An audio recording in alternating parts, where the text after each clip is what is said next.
Ni mururungano wa ikari ya Kamore gicigo-ini kia Naivasha kaunti ya Naikuru.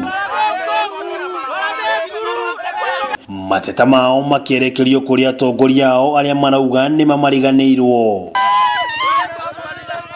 Itakara ni umwe wa aria megutongoretie mururungano uyu makiuga ni makinyite muthia kuona barabara ciao itiragereka ni guthuka na atongoria aria makoragwo marorete iguru ni mamahingeire matu. Wanafunzi wawili niliwafunza hapa sababu nilikuwa mwalimu hapa wa boma hii, they were swept, walifagiliwa na maji na wakaenda.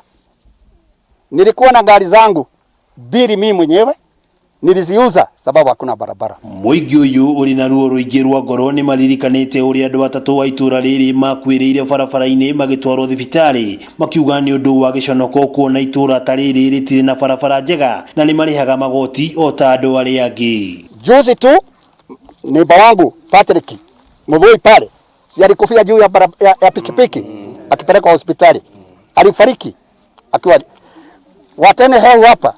Kama kungekuwa na barabara tungeokoa yeye na wengine wengi.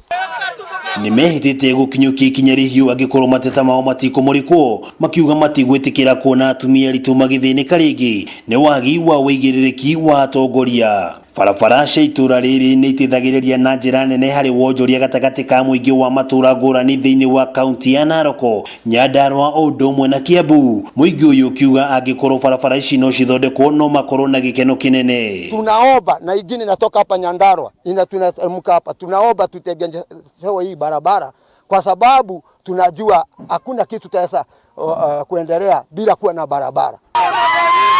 Handu-ini ha Kameme TV, ritwa riakwa ni Wang'ombe wa Maina.